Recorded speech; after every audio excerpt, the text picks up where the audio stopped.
علیہ السلام کا ایک امتی تھا جو بہت زیادہ غریب تھا، کئی روز فاقوں میں گزار دیتا۔ ایک مرتبہ اس کی ملاقات حضرت موسیٰ علیہ السلام سے ہوئی۔ وہ کہنے لگا، اے موسیٰ علیہ السلام، آپ کلیم اللہ ہیں اور کوہ طور پر جا رہے ہیں۔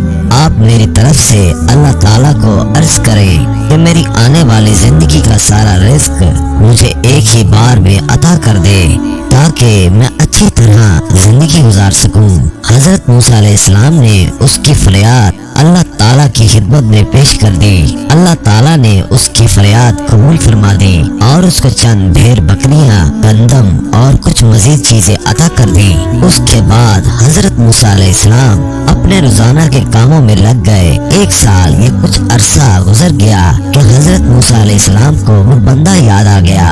آپ علیہ السلام نے سوچا کہ پتہ تو کروں کہ اس کا کیا بنا۔ جب اس کے گھر پہنچے تو آپ علیہ السلام نے دیکھا کہ اس نے عالیشان مکان بنایا ہوا تھا، دوستوں اور مہمانوں کا رش لگا ہوا تھا، دسترخوان بچھے ہوئے تھے، طرح طرح کے کھانے رکھے ہوئے تھے۔ سب کھا پی کر الحمدللہ کہہ کر مزے اڑا رہے تھے۔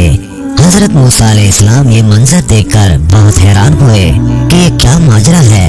کچھ دنوں کے بعد کوہ طور پر اللہ سے ملاقات کی تو اللہ پاک سے فرمایا، اے پروردگار عالم، آپ نے جو اس بندے کو جو رزق دیا تھا وہ تو بہت کم تھا، لیکن آج اس بندے کے پاس کئی زیادہ نعمتیں ہیں۔ یا اللہ، میں یہ سمجھنے سے قاصر ہوں، بے شک آپ خوب جانتے ہیں۔ اللہ تعالیٰ نے فرمایا، اے موسیٰ، بے شک وہ اس رزق کو اپنی ذات پر استعمال کرتا تو اس کا رزق بس وہی تھا جو اس کو ہم نے دیا تھا۔ میرے اس بندے نے میرے ساتھ نفع کی تجارت کی ہے۔ موسیٰ علیہ السلام نے فرمایا، یا اللہ، یہ نفع کی تجارت کیا ہوتی ہے؟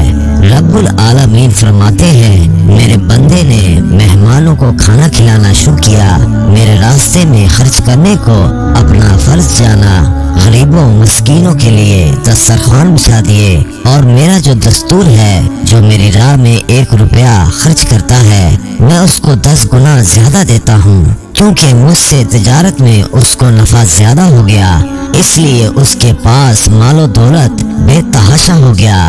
میرے عزیز دوستو، اللہ پاک فرماتا ہے، اے میرے بندے، تو میری راہ میں 1 روپیہ خرچ کر، میں تجھ کو 10 گنا زیادہ دوں گا۔ لیکن ہمارا ایمان، ہمارا ٹوٹا پھوٹا یقین کہ ہم اللہ کی راہ میں دینے سے کتراتے ہیں۔